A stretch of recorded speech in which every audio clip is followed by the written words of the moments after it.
What's good, everyone? Welcome back to My First Kicks. This is episode 171. And this week, I welcome Matt Halfhill to the podcast. And man, what an episode. So I'm very excited to jump into it. But first, let's talk about this crazy episode that I dropped last week. It was such an honor having Bima on. Getting able to just hit him with questions that I feel like not many people have asked him. So I hope you guys check out his stuff. And if you haven't yet, hope you check out his episode. If this is your first time listening to this podcast, we are 171 episodes deep in this journey called My First Kicks. And I'm very excited to have y'all on, especially if this is your first time checking it out. So if you aren't familiar, definitely wanted to talk about how this podcast started and where Nice Kicks actually influenced me. And it definitely starts with just my over obsession with sneakers as they were coming out. So I get to talk to Matt about that on this episode and learn about where his obsession for sneakers comes from. So super insightful, super cool.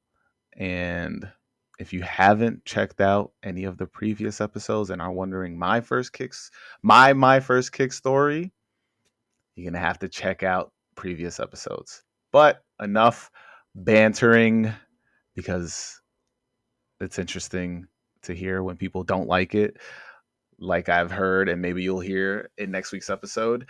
But on to where you can find Matt. You can find him at nicekicks.com. Also, you can find him at Matt Halfhill, which is MattHalfhill.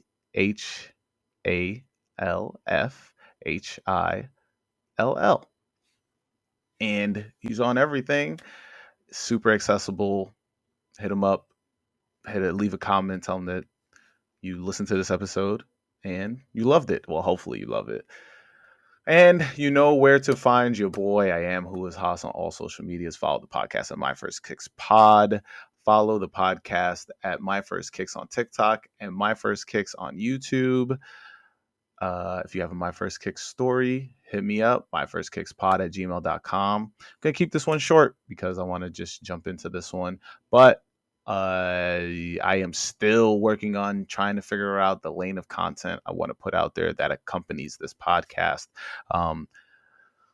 It's just a tough road, as you know. I want to be speaking from a point of where I don't compromise myself, I want to say, or not compromise myself, or compromise the podcast more, because I do want this to be a place where people jump on and tell their stories, and I talk them through it and have conversations through sneakers with this. But at the same time, when I want to make content, I do want to make skits. I do want to make short essays and visuals and something that will pique my interest beyond this podcast. So be on the lookout for some of that as I try to reshape my social medias. But yeah, on to this week's episode with Matt Halfhill. Hey, Matt, welcome to the podcast. Hey, how's it going? Good. You know, this is a long time coming. I feel like I reached out to you when I was like on episode 10. I could look at my messages. I'm not going to do it, but I reached out to you a long time ago. Oh, it's a pleasure. Thank you for having me on. No, yeah, like I said, you know, it's a huge honor to have you on because I've been a frequent visitor of Nice Kicks and everything that, like, we've messaged back and forth, like recently with the Bread Fours, that whole thing. We definitely talked. I think they're called the Black Cement Fours, actually, but yes. I love the back and forth with it.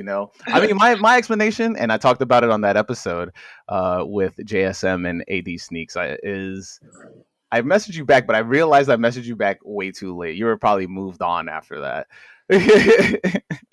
But my explanation behind it is that this is what we in the city of New York, we gave it that like bread for because it was like black and red.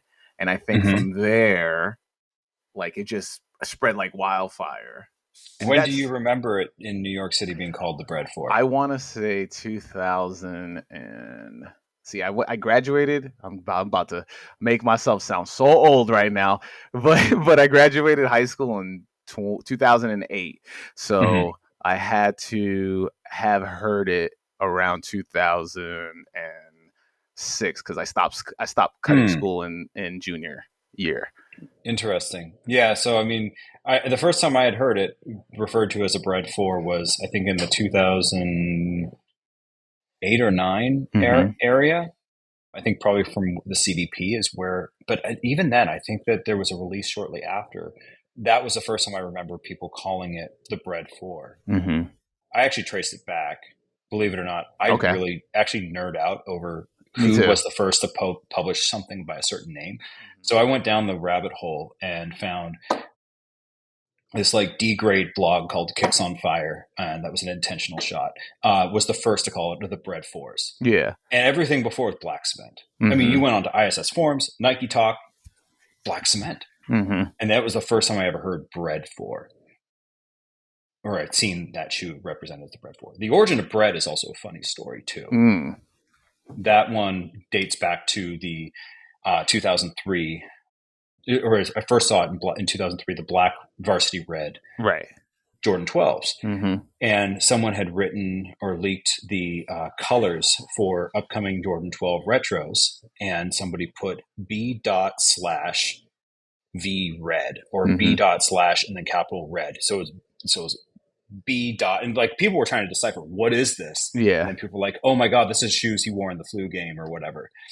But I really think that when people saw the capital B, a slash, and then a capital R, people just put it all together and started calling it bread. And like that's where I saw it for the first time ever written Yeah. was on Nike Talk 2003, attached to the Jordan 12s. That's so interesting because I definitely want to say I remember because the reason why I say I know it's high school that I learned it is because there was that moment because I'm not afraid to ask.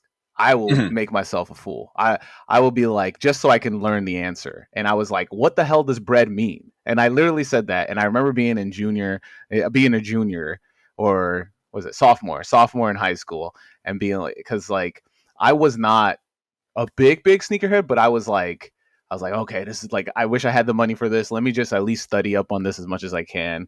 And all the kids in my school were always just wearing Jordans, and then they were just tossing the phrases around, like UNC bread, and I was just like, what's bread? And then they were like black and red, and I was just like, that makes Yeah. sense. And then from then it just kept going, like Yeah.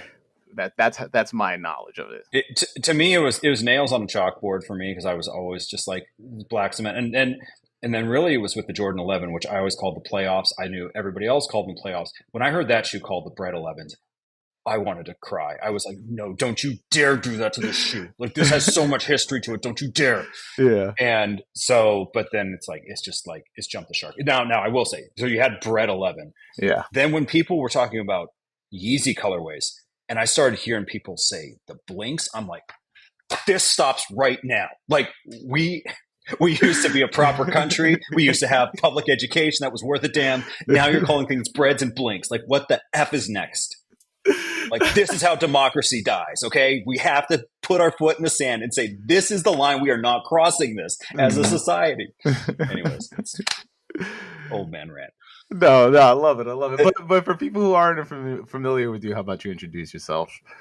Yeah. So my name is Matt Halfhill. I'm 39 years old. I am founder, CEO of Nice Kicks. I've been doing sneakers since I was 16 years old. My first job was working at a shoe store called Athlete's World. Started Mm-hmm. March 30th, 2001.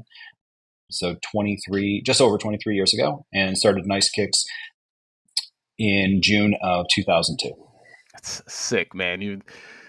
Yeah. I mean, I getting flustered of just trying to be like, you don't understand how much I visited. Like maybe 10,000 10,000 clicks alone are just me. Yeah.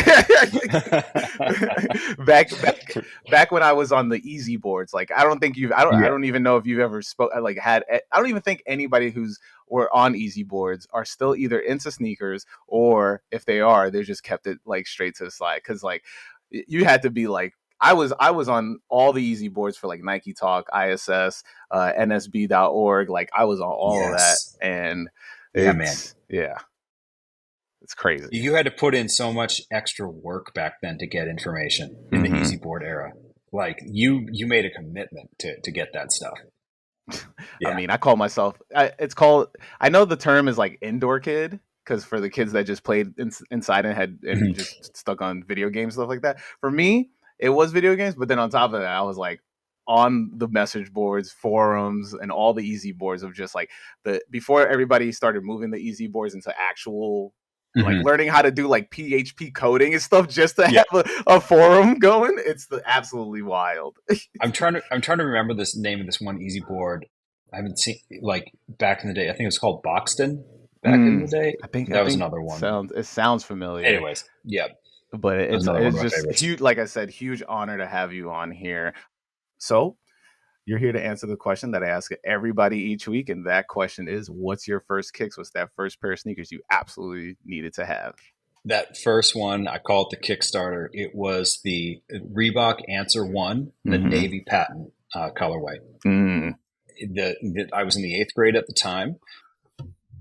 I had gotten my first pair of shoes that was somewhat associated with a name mm-hmm. right before that, like 3 months before, and it was the Air Much More Up Tempo or something like, or not Air Much More, Air Hype Up Tempo. Mm, It was a $65 Champ Sports finish line type of shoe, mm-hmm. but Scottie Pippen was featured in one of the ads for Champ Sports with the shoe. Now I don't think he ever wore it on court, but Mm-hmm. they made like a player version or whatever that was sold at retail. And I walked into school and people said like, "Oh my God, you got the Pippins." That was the first time I'd ever like received that. Somebody said a name of a person and my shoes. I'm like, Yeah. but then is like I saw the Answer ones. I love that shoe, and I'm like, oh, I really want these. And the fact they were truly Iverson shoe. This Mm-hmm. wasn't like quasi Pippen shoe. No, this was Iverson shoe. And yeah, that pair I had to have. I think I So got the right ones here, but this is they re-retro these in 2022, right? Those ones. yes, All yeah, right. they recently re-retroed them. Yes, Yeah. I'm gonna read a little bit of facts for the listeners here. The 2022 edition. This is, like I said, this is I'm just reading the reissue of this. The yeah. 2022 edition of the Reebok Question Mid Blue Toe brings back an iconic OG colorway of Iverson's debut signature shoe, immortalized in an infamous 1997 game when a rookie AI crossed over Michael Jordan. The mid top carries a white leather upper with a reinforced tumbled leather toe cap and a bold shade of blue. Reebok's blue vector trademark is outlined in red on the tongue and quarter panel, while the heel tab features the customary question. Did I get the wrong ones? Yeah. I It's knew okay. It's these answer was one. This is so the question answer was his ones. first signature. This Question was ones, his yes. yes. So this is the answer one. It's all good. It's all good. Well, all right, I'm gonna read this one then. I'm gonna read. Yeah. All right, my bad. Everybody, rewind back and forget that I said that. I think that this is the right one. Okay, the question returned and the answer fours is coming back. Let's not. Okay, where do you have? Okay, to this day, the Navy patent pairs. Oh, cause so you don't have an actual excerpt that I can read, so I'm gonna have to Yeah, find this that. is this one, and actually, I'm like noticing it right now. This was a Mm-hmm. post in 2012 when I I don't think they'd ever come back, and I just caught an error where the author said they released in '97. This colorway released in '98. So even I'm actually hopping in to make an edit right now on this old post.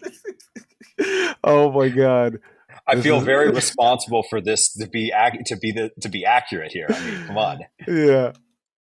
Okay, so let me see if okay I got it. Here we go.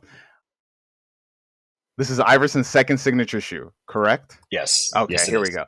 Allen Iverson's second signature shoe, the Answer One DMX 10, was the first basketball sneaker utilizing Reebok's moving air technology. This version is built with a blue patent leather upper, hidden lacing, and a mesh inner booty.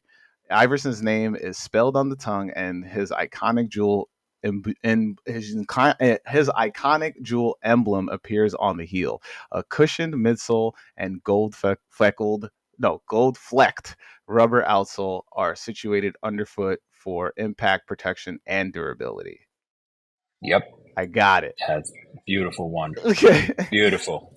That shoe out here, I think the white and black pair. What's the is it the black and white pair that got the DMX commercial? It's like I feel like DMX is in a commercial, right? I honestly don't recall on the different commercials. That'd be Caleb on my team would know those. The black white was that was the lead colorway in Mm-hmm. '97, and that one got the most marketing push behind it. Yeah. I Oh think no, actually all wait, the is that the photos. one with Jadakiss, right? Jadakiss is on there. Yeah. Jadakiss was in the. I think that was the answer 5 or 4. I think it was the 5. Yeah. But the answer 4 was by far. I mean, I think of that as like that's the Iverson. I mean, Yeah. I know like people like love the question. They think like the question's timeless and whatever. Like he crossed Michael. And that. I think of the answer 4 as the ultimate of all ultimate Iverson shoes. Mm-hmm. I mean, when I was growing up, I wish I was able to get a pair of Iversons. I feel like the price point was a little bit too high, right? Like 140 was their retail. I see. I lived in Canada at the time. I don't remember. I Mm. think they were 125. I think we sold them at Athlete's World for 189, which Mm-hmm. works out to about that 125 mark Okay, based on okay. currency. Were you? Oh, so you were originally raised in born and raised in Oh, Canada? sorry. Canada? Yeah, my backstory. So I was born and raised in Fresno, California. Mm-hmm. Both my parents are American. And then we lived in the Caribbean for a little bit during high school. And then I finished high school in Victoria, BC in Canada. Wow. Were you like? Yeah. Is there a reason why you moved around so much?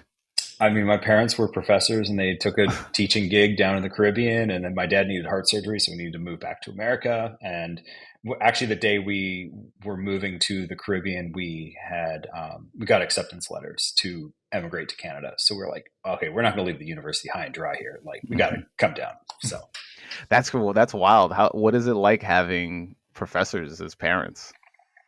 I mean, it's a definitely unique experience. I think the pluses are that like education from an early age was really like just like second nature and Mm-hmm. pushed. It just like was natural.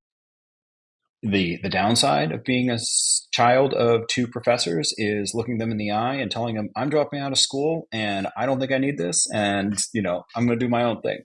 That was not the easiest conversation to have. And for years, it was subtly nudged to me, you can always go back, right? You can always go get your degree, right? And coincidentally, I actually dropped out the same like month that Kanye's College Dropout album came out. And he Yeah. had a line in there which was like, they asked, have you graduated? No, I decided I was finished. It was his response. And like, I use that line forever. It's like, no, I decided I was finished with college at that time. That's wild. Were you going to school for like journalism or anything that's in this No, not at field? all. No, no. I originally went to school for biochemistry and then chemistry, Mm-hmm. and then I swept over to software engineering. But yeah, I mean, if I had followed my path, like what I'd want to do in high school, it was going to be down like law. Like that's what I Mm-hmm. was first like really into. But no, nothing journalism at all. I didn't know anything about journalism. I give a lot of praise to Joe LaPuma, who's Mm-hmm. an actual journalism graduate who from UConn, a really good school in this too. He helped teach me so many things Mm-hmm. back in the early days. Just talking with him about how process is done. I mean, that's sick. That's sick. When at one point, I mean, you talked about, getting the Reebok. I'm gonna say it wrong. The Reebok Answer. answers. I keep Yeah. always saying Reebok questions, but you talk about the Reebok answers. Like, did your STEM or like did you start getting like, okay, I need to figure out more about sneakers from there, or was it just like your atmosphere around you? It was 1,000% my atmosphere. Mm-hmm. So I went to a unique school in Fresno, California, where it was a mix of an accelerated program as well as just standard high school. And the area of town that I was in was, it was very different from the upbringing I had in the Mm-hmm. suburbs. And I learned quickly, like, sneakers were a real big deal. Mm-hmm. And I had started getting East Bay catalogs in the mail from ever since I did like wrestling in middle school. I was on their list. Mm-hmm. And what I would do is like, I just liked looking at the shoes. And I don't like, if I have interest in something, I don't just like look at it. Like I study the shit out of it. Yeah. So I had to memorize the name of every single shoe and understand the cushioning systems that were in each and where the cushioning was placed. Like they used to have all those nice little diagrams. But anyways, my thing was I found that I could break the ice with almost anybody Mm-hmm. by talking about their shoes. Welcome to the And that was podcast. exactly, exactly. So I learned that shoes were this amazing icebreaker, and then Mm-hmm. it was a way that I could also remember people too. So I Mm-hmm. didn't remember everybody's names, but like I could like make visual identification with who has what shoes, and I'm like, oh, I know which person you're talking about. But like it really like shoes really became a big deal for me when Yeah. my family moved to the Caribbean, and I had the last shot Jordan 14s. They were almost all black. So the schoolmaster let me like wear that shoe to school Mm-hmm. and with uniform. And like my classmates lost their minds because that was the first time they ever got to see the Jordan 14 in person. Mm-hmm. And this is like almost a year after it came out. Yeah. But I noticed when I walked in and all these kids my age, the Caribbean, like were into this, I was like, oh my gosh, this sneaker thing this is not just like a little American thing. Mm-hmm. This is global. So I think like it was kind of through sneakers I discovered more about people, you know, than anything. So Yeah. It's so crazy how, sneakers just like link up with, because once you compliment somebody on their sneakers, I feel like it instantly opens to them being like, yo, you got to know how I got these. And that turns into something else, you know? yes. So the idea of just being like, yo, these Jordan 14s, have you seen them saw them? Like that's all like, and they're like, how do you think he got them? Like immediately it's always Mm-hmm. like everybody's brains just start sparking and you start working together, figuring out, and it's so sick that you're able to like, branch out from that on top of that, Mm-hmm. like, but I also, it's funny because your method is similar to my method, but I always ask for people's full names, and that's how I remember people's names. So, That's a good one. so That's a good one. because usually like the first name either has like the first name is usually something a little bit easier, but then because the last name is so different that you can just be like, okay, your name is Matt Halfhill, and then be like, all right, now I got it, like Mm-hmm. Mm-hmm. that's my little trick.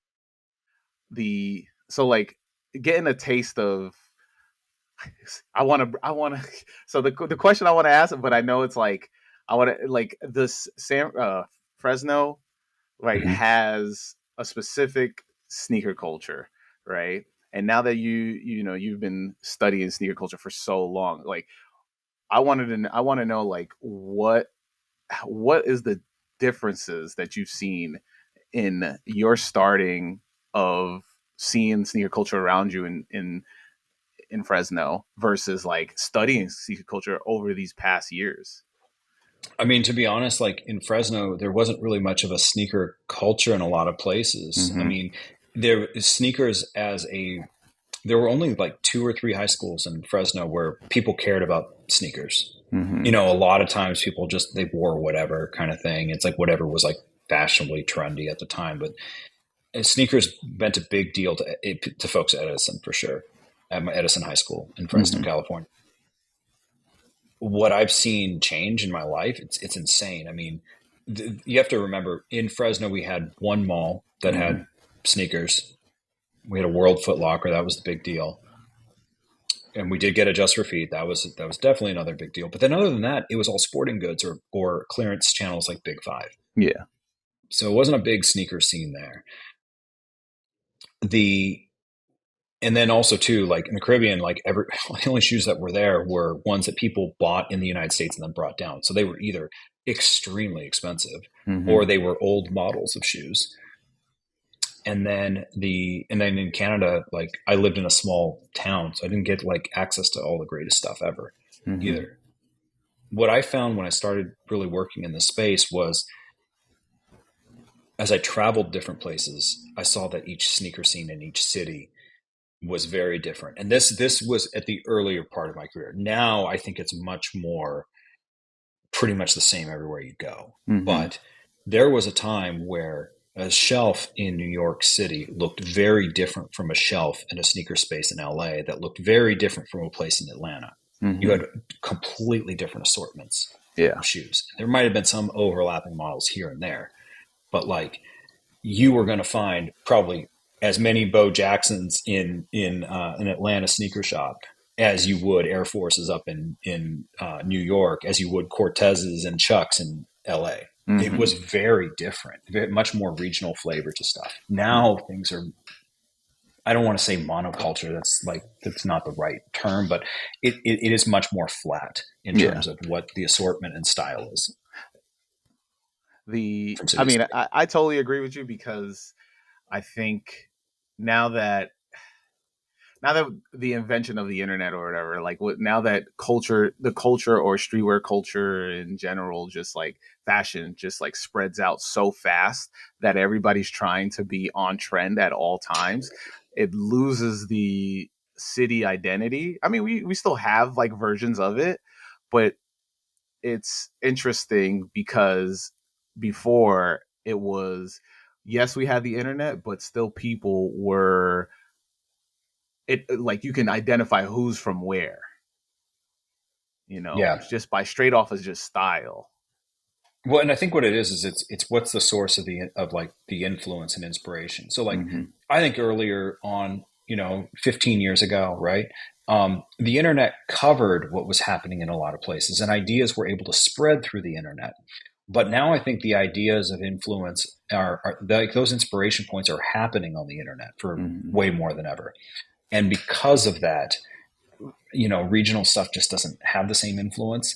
You can kind of get a like a little taste of where the source of inspiration is. Is it from a certain type of individual? Is it from a certain type of fashion or music Mm-hmm. today? But it's funny because I think that we went from an era where we had an extremely big long tail in Mm-hmm. internet and fashion and sneakers. And we've now actually gone back to a shorter tail to kind of what we saw in the late 90s and early 2000s. And I think that part of the reason that we're seeing this phenomenon is the long tail of the web has now been shortened by algorithms Mm-hmm. because it like what matters so much is reach and visibility. So we're seeing some pieces of content and some individuals get a disproportionate share of voice and visibility and influence Mm-hmm. than we did in years past.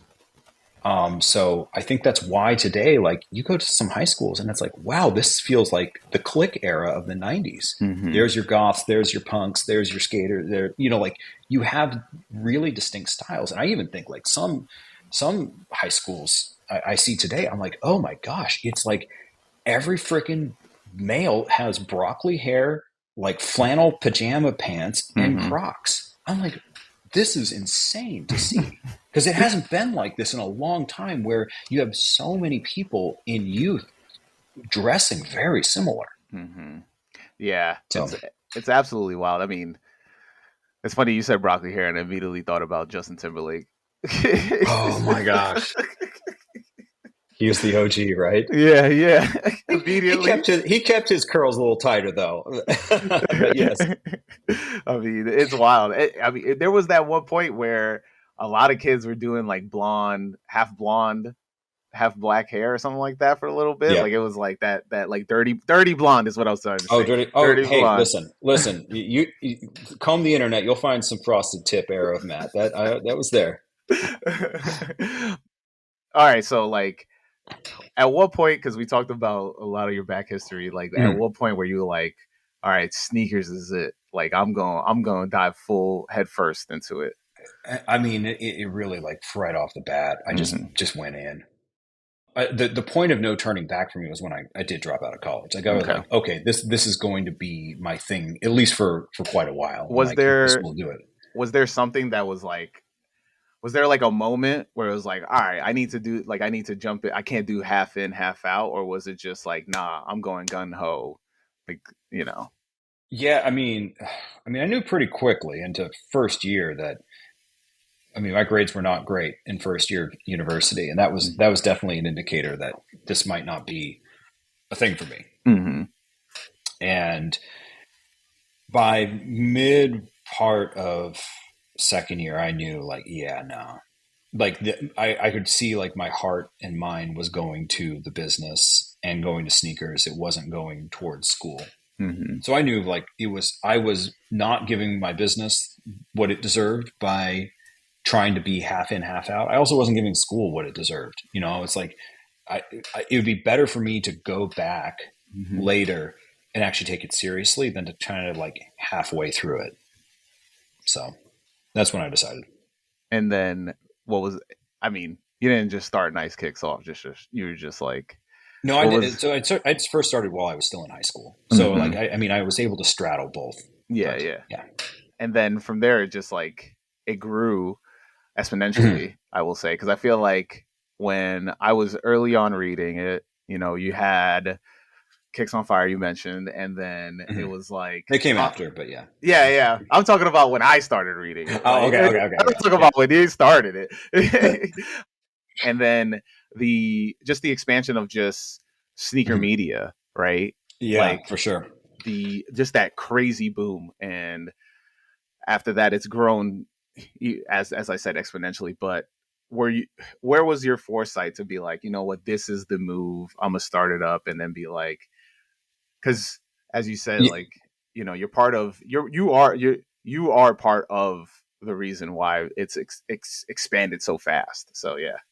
yeah. I think that I had the foresight on the format of blogs, Mm-hmm. and what it was again, it was observing my own patterns and my own behaviors. I spent a lot of times on sneaker forums. Mm-hmm. I also spent a lot of time reading blogs, Mm-hmm.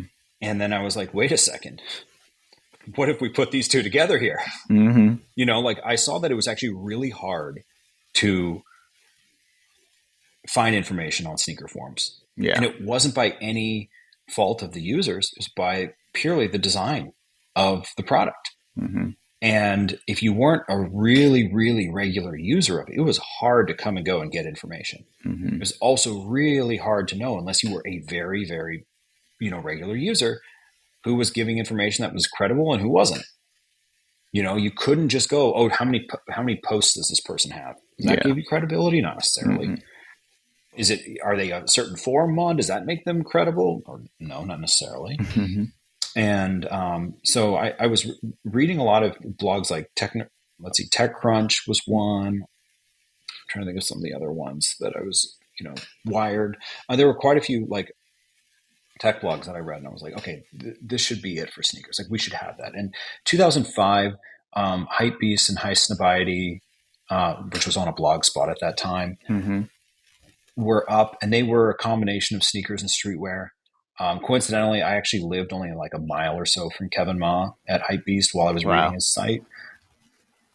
But I thought like, okay, these sites are good, but I'm not so into the streetwear. Mm-hmm. I'm not all that like. I think vinyl toys are cool. I'm not going to be writing about these things. And like the street art, like yeah, I really liked it, but I just felt like there was a need for people who were like myself, who really cared about not just sneakers but the stories behind them. Mm-hmm. And that's what made me think, okay, no, make a blog purely about sneakers and upcoming shoes. What like when as you were starting, what was the reception, and then like how did it feel once you noticed that there's a community building being built behind this as well? Well, I knew there was a community already because I'd spent all the time on the forums. So I Right, knew yeah, how yeah. big sneaker culture But I was. mean And like just then, like a nice kicks community, you know? oh yeah, so I built a nice kicks community in like 2000, late six, early seven on Mm-hmm. Drupal. But before that, it was just using WordPress. But my approach to community was I had two things. First was MySpace. Mm-hmm. Second thing was comment section. Now, the other players in the space were not doing comment sections. I don't think High Snob had them. I know Hypebeast didn't. He was on Movable Type. Mm-hmm. and I built on WordPress, and I wanted a comment section. So I thought like it was really important for people to converse back and forth and share their thoughts on products. And this was before comment sections even had threading. So Mm-hmm. it took work to use a comment section to ask questions back and forth between people. Mm-hmm. But yeah, I think that was kind of that led a lot to the growth in the beginning was you know, the comments, and then also to our early SEO work, making sure we ranked for what people were looking for. No, yeah, I mean the comment section was legendary. You'd had random people pulling up and comment, and be like, "Yo, DJ Clark Kent responded to me." Like you'd be like, Yeah, "Whoa, like yeah." It it was was crazy with time. it was wild, and we actually there were times like we kind of had to kickstart. I think in the first couple posts or whatever, like there were some organic comments, but we actually I like did some ghostwriting of comments to create some dialogue. Like I because I knew that there was this cold start problem with comments. If you didn't Mm-hmm. see a comment in there, it was much less likely you would be the first one to comment. So Mm-hmm. I often like if it was a topic of a shoe that I was like, I don't know how people are going to feel, I would ghostwrite like 4 to 5 comments of different perspectives just to make people feel more comfortable that they could jump in there and feel free to speak their mind about the Mm-hmm. shoes. It's like a kid's dance. Somebody's got to somebody's got to start the Exactly. dancing. Or if you're a good promoter, Mm-hmm. you have a crew of dancers who go to your parties because Mm-hmm. then everybody talks about how that promoters parties are the best. Well, Mm-hmm. yeah, because they got the party started from the jump with dancers there. Yeah. I mean, you know, I feel like you've been in legendary rooms because of Nice Kick. So like, do you have any crazy stories of like I can't believe this brought me here? Oh yes, quite a few, Mm-hmm. quite a few. One of the craziest moments ever was when I was in China in 2018 on tour with Anta and Clay Thompson, Mm-hmm. and there were some kids at the restaurant who were talking to somebody in our group, and they were like asking who I was, what we were doing, all that kind of stuff. And the person mentioned like, oh, he's the guy who runs Nice Kicks. And the kids like eyes like lit up. Again, I don't understand. I don't speak Mandarin, so I don't know anything. I don't anything. But then I heard Nice Kicks. I'm like, oh, they're saying something about it. So I'm Yeah. like, but like the kid like looked up and his eyes got like super big. He couldn't believe it, and he Mm-hmm. pulls out his phone. He pulls up Instagram, which by the way is banned in China, Mm-hmm. and holds up his phone to show that he's following Nice Kicks. And it was just like this really surreal thing Mm-hmm. to be literally halfway around the globe and then meeting somebody who's like just so over the moon to meet me because he follows us on Instagram. Like that was a very, very surreal thing for sure. I mean, that's wild. First of all, you probably just got him arrested. He's being taken away. We haven't heard from him since, Yeah. but It's like, how dare you have Instagram? yeah. But that's absolutely nuts. I never think about how far something, because like how far all this stuff has reach, right? Like the internet is a crazy place, and it's also a small place at the same time. So it's so wild for you to just have an impact on this kid as well. Yeah. You talk about that instance, but like there an instance where like you've seen the sneaker culture get portrayed like or like especially overseas, like the way, because it's such a American based thing, Mhm. right? Where have you seen sneaker culture just like make a huge impact, and seeing it firsthand for you, and like how shock was it for you? Yeah, I mean, I think it is really crazy to see when every once in a while we'll pull up the analytics of just like how many countries we've reached in Mm-hmm. the past 365 days, and it really is humbling that it's like every territory and Mm-hmm. country other than like North Korea or places that like can't have internet. That to me is just incredible. like, yes, maybe they're using bot farms in some of these countries to do it. I don't know. But like that to me is hard to put into words Mm-hmm. to see that. I think also too, like we just saw a stat where it was our the number of people we reached in the last 90 days on Instagram. Mm-hmm. And we looked at the number and I was like, just how big is that? And I looked at the populations of different countries in the world. And I'm like, oh my gosh, this would be the 17th largest country in the world, right behind Jeez. Italy, Mm-hmm. of people who have engaged with Nice Kicks content just on Instagram in the last 3 months. It's wild. And that to like, that's the thing. Like sometimes it's so easy when you're working in tech and working in web to like lose perspective of just what these numbers actually represent. These are humans, these are people, Mm-hmm. and their time spending with your brand. Yeah, it's really humbling to see that for No, sure. yeah. That's sick. I mean, sometimes I'm like, who's listening in Australia? Like, why? But shout out to you.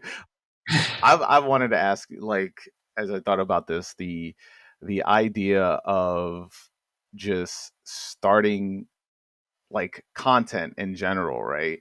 The the idea of writing, I feel like it's kind of gone lost, right? And in terms of just not many people are doing it. They're more just regurgitating instead of being like, hey, this is what I think about something, and these are the facts that are laid out for us. But like over these years, you know and you've seen the either, I don't know if you want to say the degradation of writing or of journalism, but like, what have you seen that gives you hope in terms of just like sneaker content in the form of writing and journalism? Yeah, I think it's a really good question because I think this actually reaches far beyond sneakers. Mm-hmm. What is the future and significance of journalism and storytelling? I think that writing matters. And I think that sometimes we make the mistake of thinking writing is only presented in text form. Mm-hmm. I think they're like the best shows we see, the best movies, the best podcasts all have an insane level of writing that goes into them. Mm-hmm. And I think that so I think like the art is not lost. I think it's kind of reshaped into different ways. Mm-hmm. I do think that we have either approached or like we've already hit or we are getting very close to peak social in terms of how we want our consumption of our content. Mm-hmm. I myself find that I'm spending far more time getting my information from knowledgeable individuals in podcast form Mm-hmm. and written form. I don't think it's going to be I don't think it's going to be a far off thing that we're going to want to put our phones down and consume even more content in written format. Mm-hmm. So, like the trend line can only go up so far, right?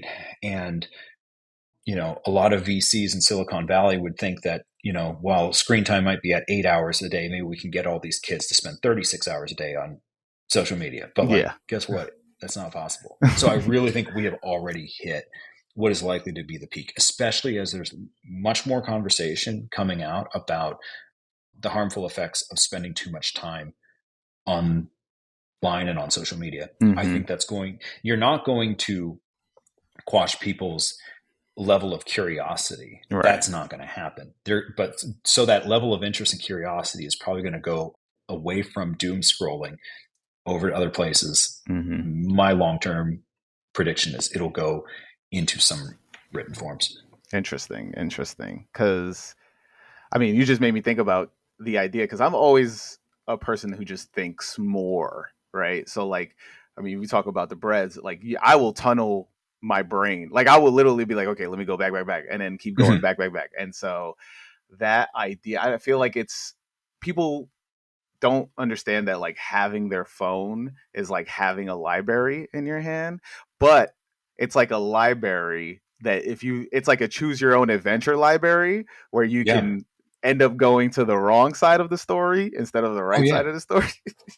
Yeah. I mean, you can have some of the best pieces of art in Mm-hmm. your pocket or something that makes the National Enquirer looks like it should be in the Smithsonian. I mean, like you have every end of the spectrum, both ends of the spectrum on in terms of quality of content there for sure.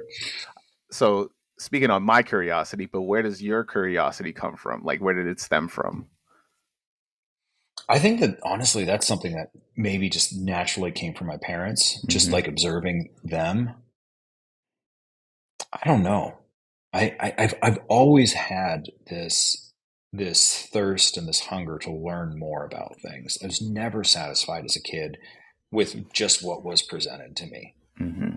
in any book. And so like when we got the internet, when I was in the eighth grade, oh my God, I couldn't believe how awesome it was to be able to read about stuff that I Mm-hmm. couldn't find any information on at my high school or my middle school library. Like I Mm-hmm. remember when we were moving to the Caribbean, we were moving to the island of Grenada.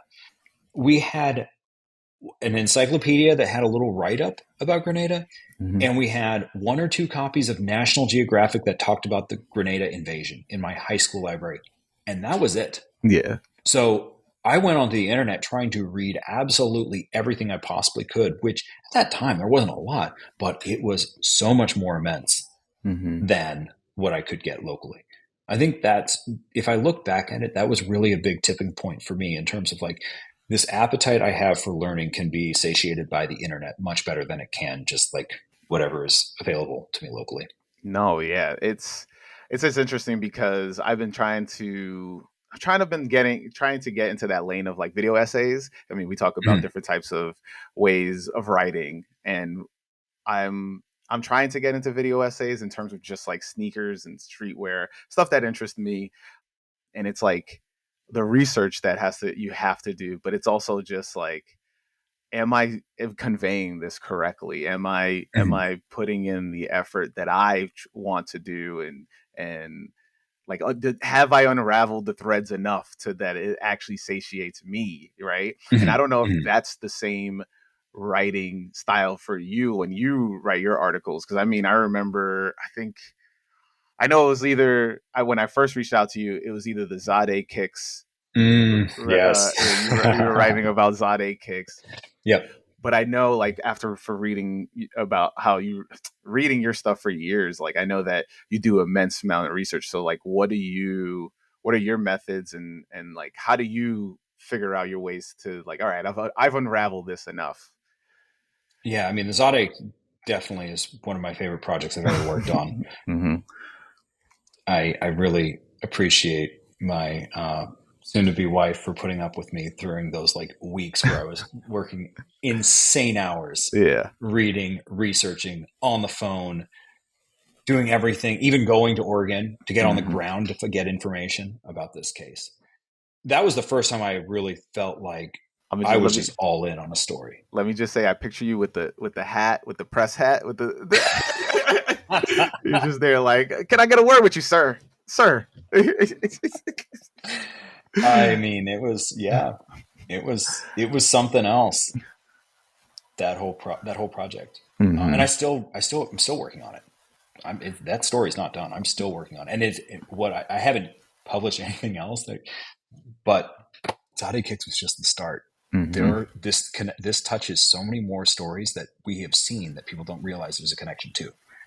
And I can't wait to get that out there. But anyways, Look, you should pile it all together, and you should put out a book. Is what I that's what you should do. I honestly think I do think I will. I mean, Yeah. like I probably will in the end. And honestly, like speaking of book, like that was something I'd been wanting to do a book for shoes for a very very long time. The Mm-hmm. thing that I guess that I stumbled into with the book project is like I found that a lot of the stuff I was just basically regurgitating marketing speak Mm-hmm. from a lot of the brands, whereas like I felt like this was the first story that you really got something deeper than shoes with. Yeah. I mean, it's interesting. I have this whole take on resellers, and Mhm. I think, you know, these resale shops that were popping up like around the cities and stuff like that. I think they're just fronts, and like, like I have like my little red line theories and stuff like that. Yeah, I So can confirm that that your theory is dead on. A lot of yeah. these things were. I mean, all you had to do was watch 1 or 2 seasons of Ozark, and it'll open your eyes to a lot of the stuff that was going on. I mean, it's wild. I don't know. 2020 like made like either open up a ton of people's eyes on some stuff or just be like, I'm gonna just get what I want and it's gonna be easier for me. But you're like, but I don't know. Like if this like you're just like I was contemplating way too much or thinking about this stuff way too much. I don't know if it's just like being inside the house for too much. But the idea of just it just came out a little bit too I don't know. For me, sneakers is like I said. I've always been saying it. It's a culture, and not many people believe that. But I do think you put in what you get back, Hmm. and especially with something like that. And if you put in passion, you're going to get passion back, and that's either that can come in the form of negativity or come in the form of positivity. It's always going to be a circle because, as most things in life are, circles. And so that idea of like, oh, we got to get these people out, but it's like, how are we going to get these people out? And it's like, Yeah. we can't if sneakers are mainstream and people need money and you want money, and now it's just a circle. So. I mean, I get it. Like, trust me, I was very frustrated for many years. Like, Mm-hmm. I really saw sneakers changing in a way I didn't like going, like starting in 2012, Mm-hmm. 2013 is really when I saw it starting up. And then it just got worse and worse. It seemed like every year. But I will say what I've learned is the best way to do it is just be true to yourself, Mm-hmm. be true to what you like with sneakers, walk the walk of what's important to you. And what is the best part of it is the people who share in that same kind of mindset, you Mm-hmm. draw them in naturally. And very quickly, you can build a community of people who really like sneakers the same way you do. And you can kind of just ignore the noise. Mm-hmm. Like, it's kind of just like it's all that resale nonsense is kind of just on the periphery for me. I Mm-hmm. don't, I don't really cross paths with it much anymore. And I really enjoy it like that too. I'm the same way. I've never been. I mean, I got called an old head the other day because apparently I have old head tendencies because I don't pay resale, and I'm just like I'm fine missing out on the shoe. That's different than being like no, never again. It's like if I see my thing is, and I don't know if you think about it this way. When I look at a shoe, I think of a price, and if the price matches, of like, okay, I'm cool with paying that much, I will pay that much, and that I feel like that's like the way we should do it. We do it with everything. We do it with furniture. Like I'm not gonna pay Hmm. $2,000 for a couch when I feel like when I sat down on it. That's a $1,500 couch or $1,000 couch. I'm not going to do that. Like it doesn't feel that way to me. So I don't know where that's gone. I think for me, like I always grew up never having like super nice, expensive things. I've Mm-hmm. always taken like more pleasure in the stuff that other people slept on Mm-hmm. and having something that was really special to me. And if anything, people are like looking down, like, man, which ones are those? Like, and it's like, oh yeah, you and like the rest of the world pass on them, but I have them. Yeah. Like I have always kind of liked that kind of thing. And that goes for that's not just shoes, like that's furniture, Mm-hmm. cars, Mm-hmm. all that. No, yeah, it's like feng shui. But the shui, the way of the feng shui is like I don't know. I'm saying it wrong, but you know what I The mean. sway of the fung, yeah, yes. Yeah, the shung of the fei. The way that I feel like your body is like, yo, this is the positive energy I need. Let me get that. Let Hmm. me get those. Let me get this. Oh, I love this shoe. The hidden Asics are coming out. Oh, I really want that shoe. Like I feel like because of that like energy that I'm like, all right, this is it. But I don't know. Some people just see it as only monetary. I know that I always say it's social currency, and Hmm. Hmm. but I think people take it differently. It's like social currency of like, oh, this is the hierarchy. Oh, I got the heat. Now I'm at the top of the social ladder. No, I say social currency is because I can start a conversation with these. If I'm wearing I wore the acronym Blazers today. If somebody stopped me like, yo, those shoes are crazy. Now I can start this conversation and see where it goes. Let me learn about this person. Like that's how I treat it as social currency. I agree with you there. I'm the same way with especially vintage shoes. Like I have a lot of vintage ones and vintage ads that I collect, and I'm really thankful for the people I've gotten to meet because they know I am into this kind of stuff, and Mm-hmm. I know they're into this kind of stuff. And it's really cool to have conversations with individuals about, anything, but because we first connected over a shared interest in something unique is Mm-hmm. why we've now met. So, Yeah. So hard pivot because this is mhm. probably has you maybe have never been asked this on a sneaker podcast, but I want to learn about because we talk about this in DMs. Your health journey, right? Yeah, yeah. I've recently lost a ton of weight and got back into like I was doing CrossFit very heavily, so I got Hmm. recently into just working out again and getting back into the groove of that. But I wanted to learn about how'd you get to where you're at, where you're doing the craziest of workouts. So what was that journey like for you? Because I feel like I think I saw that one post you put about making that switch, but I wanted to know how'd you get there. Yeah, so I mean, so it was. I started on it about 7 years ago, Mm-hmm. in the end of or back half of 2017. Really, what it was, the thing that was the wake up call for me is I started to lose sensation in my legs. Mm-hmm. What I knew was pre-diabetic nerve damage, Mm-hmm. and I knew I knew like I was not taking care of myself. Like I knew that for years. Mm-hmm. And I'd always just said, no, I'll do it later. Oh, I'll do it later. I'm putting this first, putting that first. And then I think when that happened, I knew that I was getting close to that point of no return. And I knew that like I might not have a chance to get better if I Mm-hmm. keep pushing this. So that was a big wake up call for me.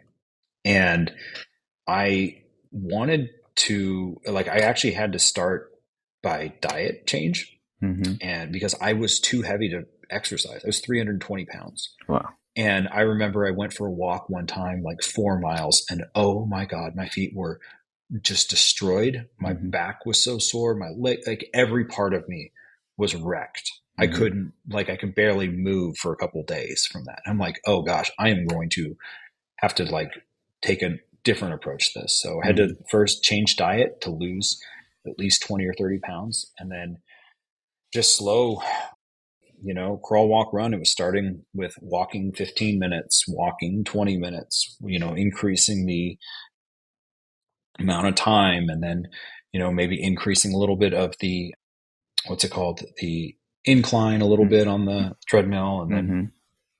my brother had told me like, you should set a goal for yourself to try something. So I like found this upcoming 5K that I registered for. And this Mm-hmm. was quite a few months out. And I'm like, okay, this gives me enough time to try to get moving for it. And I'll walk it if I can't run at all. And so I started mixing in a little bit of jogging here, like be on the treadmill 5 minutes, then try to jog for 30 seconds. And Mm-hmm. like just try to slowly increase the time. But yeah, it I was able to lose, peak to valley, 142 pounds. Wow. And now I'm, fitness is really a big part of my life. Mm-hmm. I wake up every morning, usually either hitting the gym or hitting the road to run every morning. And Mm-hmm. what I think is the greatest part I share with everybody is that the changes that you see aren't the best part. It's how I feel. It's how I think. Mm-hmm. It has really like I can't put into words how much it's changed my life and quality of life by prioritizing health. Man, I mean, I love it. I've always had a struggle with weight. If you've watched older episodes of this podcast, you will see the difference. So shout out to you if this is your first time listening to this podcast. I have not looked like this the entire time. But I had my struggles a little bit different in terms of just like I've tried everything, and I was I was doing CrossFit 5 to 6 days a week, and I Mm-hmm. think I was doing CrossFit to the point where like I still could not lose weight. Like I was 280 for so Mm-hmm. long, and I had to finally, I guess I'll announce it on here, but like I was pre-diabetic and end up having to, after pandemic just effed me up, fucked me up bad. Mm-hmm. And so I got up to like my heaviest was like 350, Mm-hmm. and from there I got like I was super pre-diabetic to the point they were like, "Hey, we might have to put you on insulin." I was just like, "This is not happening." We're gonna fight this. Yeah. Yeah, and then I ended up having to get weight loss surgery in order Mm. to get that like my metabolism to reset because Mm-hmm. my metabolism was so bad. But and I've always been big. Like I don't. You Mm-hmm. talked about you were wrestling. I know you had to make weight. You had to do all this stuff that like messes with your Yeah. metabolism and stuff Seventh like grade that. was a little. Yeah, seventh grade, I was able to make weight a little bit better. Yeah. But I've never been skinny. That's the Mhm. thing, right? So, I mean, I'm still not skinny now, but I had to take these drastic measures, and I wish I never had to do that. But not everybody is Mhm. born with the genetics to be able to fight that like slow metabolism or like I was doing the crazy diets, and the diets were like they would work here and there, they wouldn't work, and it was just like, yeah, all right, now it's time. Yeah, I mean, honestly, like, so through my process, like learning about food and Hmm. nutrition, water and sleep, oh my gosh, that really is like the big hack that Yeah. I think is not talked about nearly enough. I mean, I live a very different life. Like, I don't drink, I don't Hmm. use any type of drugs, no pharmaceuticals. No, I mean, I will have coffee, but I try to limit caffeine intake. Hmm. I am always drinking water and primarily vegetarian. I will eat meat here and there, but like, yeah, I mean, some people think it's like restrictive, but it's funny. Like, you actually just start going, and after 3 weeks time, it's like your body forgets some of Yeah. this stuff. Like, you're just like, this is the new normal. Hmm. It's just like waking up. Yeah. No, But yeah. I yeah, mean, shout out to you big time. You know, thank you. Thank you. it's wild. And then yeah, you posted this crazy workout that Lance Armstrong was doing. I was like, I can't do Oh man, that. acid bath. That thing's not that dude. Yeah. So I compete in this sport called high rocks. Hmm. It is similar. Like, a lot of people draw comparisons to CrossFit. I say it's going to pass CrossFit and make Hmm. CrossFit a small thing one day. But I encourage everybody to look it up. If you're ever looking for a good challenge, high rocks is it. It is such a great sport, an amazing community. Yeah, I mean, I'll try it one time. I don't know. It looks crazy. It- And then because I think I think the workout I was like, whoa, this is crazy. It was it like 100 meter row, not row. It was a ski. I know it was something with the ski. Or it was like a 1,000 meter ski. Yeah. 1,000 meter Yeah. ski. Yeah, so that's about like four something minutes. Yeah. 1,000 meter row, it's close to 4 minutes, and yeah, the 8 kilometers of running, but they're all 1 kilometer segments. Hmm. Sled push, sled pull, burpee broad jumps, farmer carry, weighted lunges, then 100 wall balls to finish it. One day I'm gonna come out and we'll work out with you. Yeah. We'll see. We'll see if I die at the end of it. But now we're at the end of the podcast, and so I asked another question before we jump off, and that question Mhm. deals with a little bit of visualization. Visualization. So I want you to think back to the time where you were a young kid about to open that box of the answer ones. I was about to say question ones again, but the answer Yep. ones. Now you travel back in time behind yourself. What would you tell your younger self as they open that box? You have no idea how these shoes are going to change your life. You have no idea, kid. No idea. Man, I mean, that's absolutely wild. And thank you again for jumping on, Matt. And for everybody out there, we say each week, wear your kicks. Peace.